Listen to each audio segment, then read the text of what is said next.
Hello? Hello? Good morning, good evening, brother.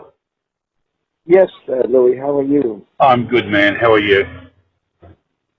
Hi, we just had a big day at Waterloo today with the, we have a guest, the Father Kamara's wife had died. We have the funeral tomorrow. It's also, of course, the Annunciation of the Virgin Mary, which is, we're going to do a liturgy and a funeral, which is, yeah. Anyway, look, I just want to ask a couple of questions. We're in the process now of receiving some containers. Yep. Greece is sending us one, which they usually send us essentials, which actually save money here.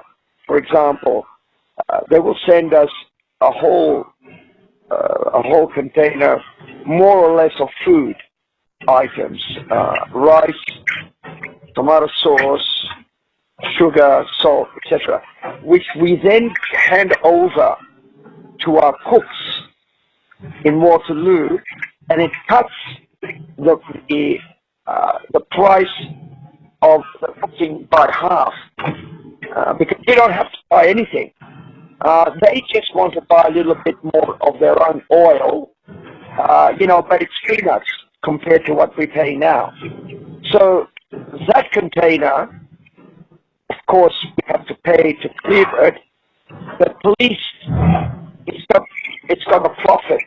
It's going to profit us. It's going to be economically a very sound transaction. But now I come to the container sent from Australia. I believe one of them is some kind of food item, those food items, which is fantastic. Fantastic. But we're going to have to pay money to get it out. The money maybe 4,000. Yeah, the money for the container from Australia, I've got that. It's sitting in the bank account waiting for the container to arrive and for you to tell me how much it's going to cost. It's only a 20-foot. Okay. It's a 20-foot container, not a 40-foot container. Okay. All right. Well, that's a relief for us because while it's very welcome, it's not a priority. So that's good. That is covered. That is, I didn't know that. The other issue is we're also getting, I believe, is that the one with the milk powder, the one that's coming now, or is that? Yeah, no, the one that's coming from Australia is full of the fruit, pasteurized fruit, and the football gear, soccer gear, footballs and jerseys and things like that. Right. I believe there are some musical instruments as well. Am I right or wrong? You're right. There's tambourines, guitars, electric guitars, you name it, it's there. Right.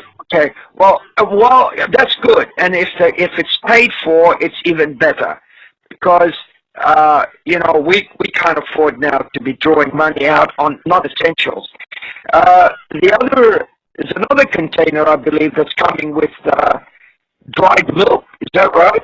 That hasn't been sent yet. That will not be sent until after you come and go, because from now on, instead of sending things by DHL, you will deliver it. Whatever you want to take back to Sierra Leone will be delivered to a house in Melbourne, and then we'll pack it in the container, and we'll send one container every year of anything that you and Mary want.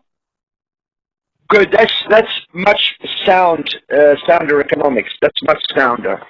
Okay, that's good.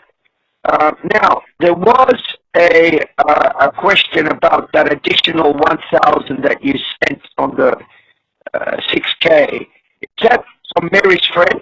No, I haven't received any money from Mary's friend. Right. Okay. One lady, she sent an email to one lady who responded.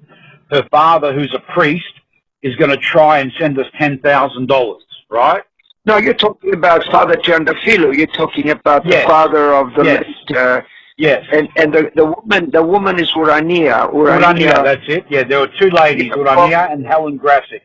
Helen said she's going to send $1,000, and Urania said her father's going to try and send 10,000.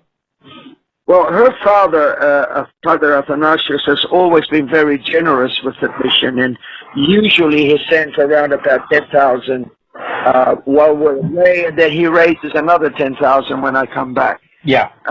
Yeah, they're family friends from way back. Okay, well, here was the deal with Father Trandafilu's 10,000 when it finally comes. You're going to need to send it to us as a $10,000 one lump sum. Nothing to do with the 6,000 or 5,000 we get a month, or the American 4,000 or 5,000. You need to send that exactly as it is, so we can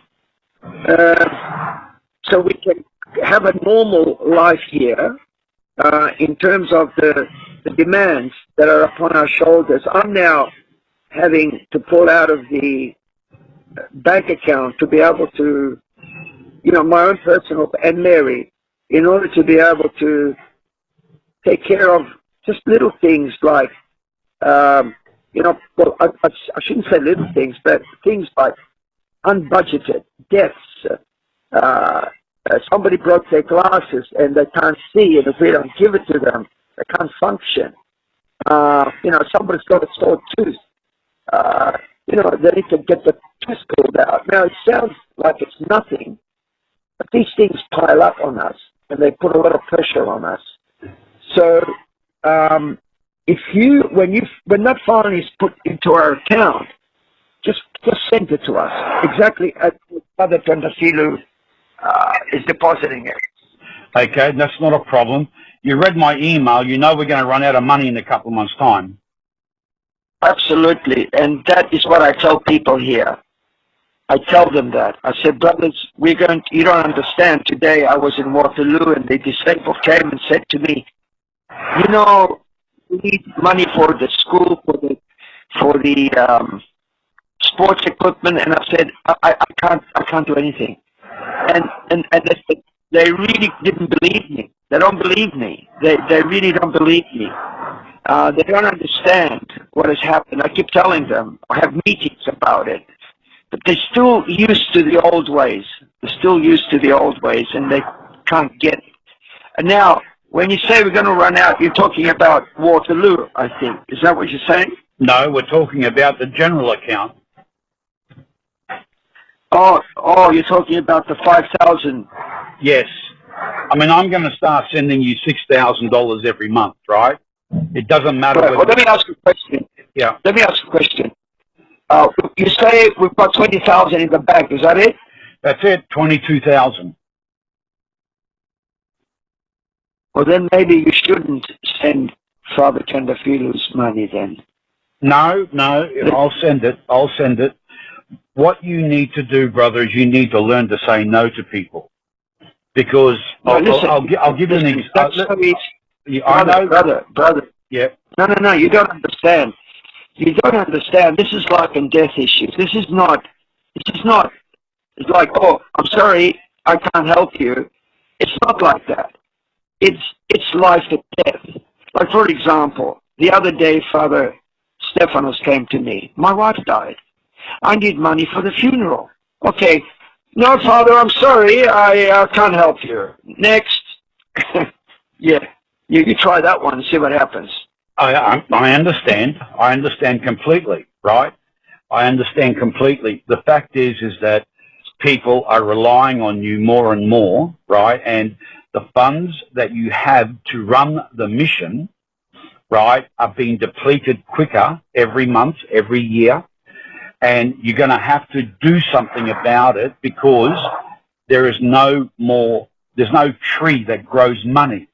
Your decision. No, we understand that. I mean, the other day, Anthea, that was really a situation where we really couldn't do what you said. We just couldn't do it, because what Anthea does is every Sunday she provides us with meals. She's the one that cooks the meals for the churches. Runs around distributing the food. And what she's asking now is just for us to help her studies, and we will say no to her. You understand that it's just not possible. I do understand. You got to understand, and I'm sure you do. But what we are doing is we are saying no. We are saying no to so many things. We are saying no. I mean, to so many requests that I consider are not life and death requests. I say no. I want you to go through your salaries again and go through everybody and see who you don't need and see who's a carry-oner or a hang-oner. And you need to get rid of people. You need to tell them that the mission can no longer afford their services. And when things change, you can put them back on. Because, brother, you're taking away the funding. Let me explain that to you. Let me walk you through that scenario. Again, you're using Brisbane mentality. People are going to go on welfare. Let me explain it to you.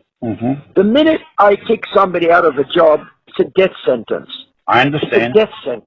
Okay, no, you don't. No, I do. Let me explain it. My question is where do we get the money from then? Where do we get the money to keep the mushrooms?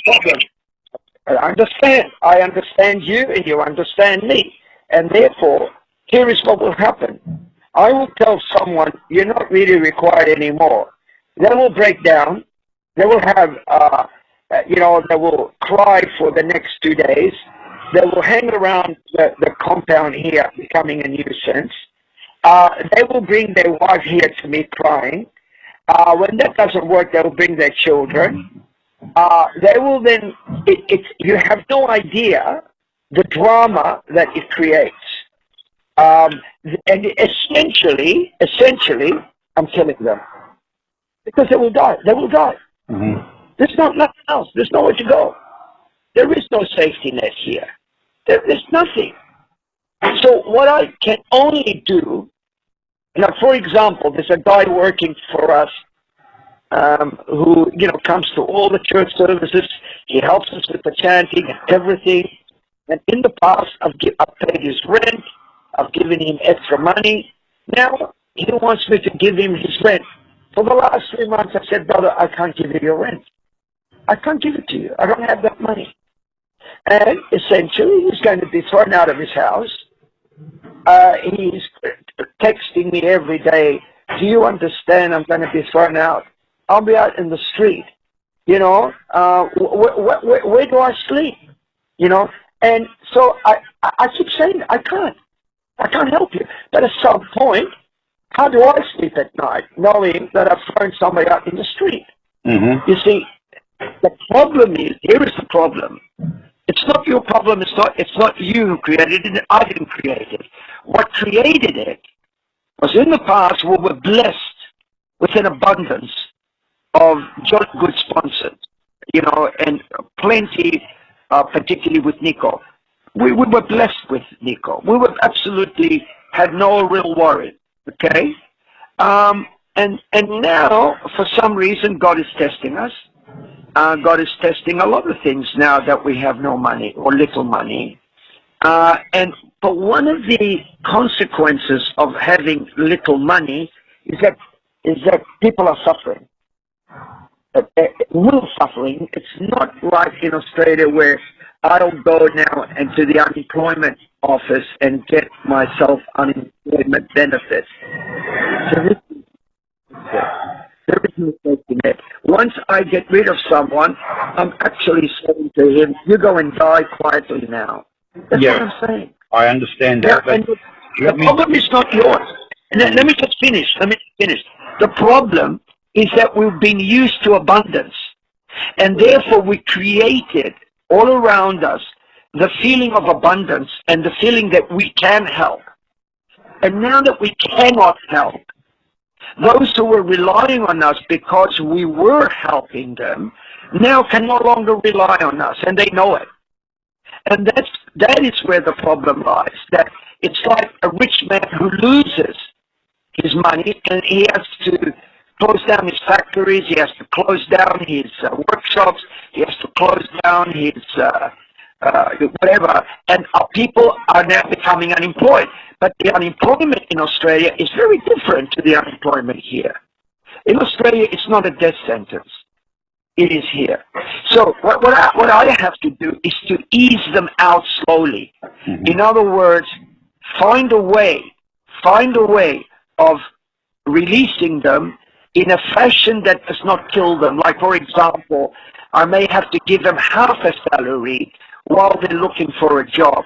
I may have to provide them with some extra charity. Instead of giving, say, 700,000 leons a month for the work they do, I may say, look, we don't need you anymore, and I'll give you 250 just to support your family and to be able to live and eat and try to get another job. So in that way, I'm diminishing the cost of...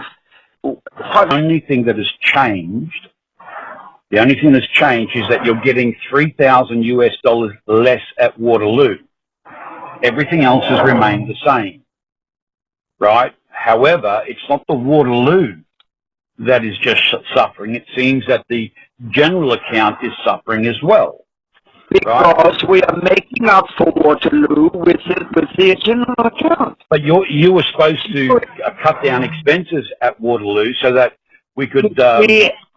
we have, brother, the only way, I mean, think about it, we give free accommodation, we give free education, we give free food, we give free medicine, we give free medical supplies, we give free medical services.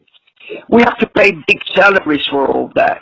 The only way, if we are going to make it work so that we don't have to, shut down Waterloo at the present trend, is that we have to start charging money for the school, and we have to start charging money for our clinic, and we have to start charging money for the school fees.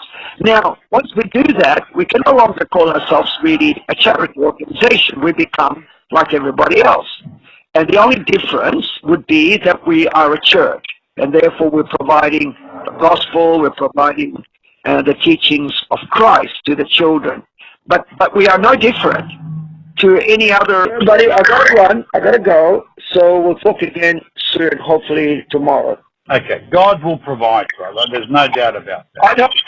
That's why I'm not panicking. Okay. I know that. Yeah. All right. Take care. God bless you. God bless you, mate. Bye.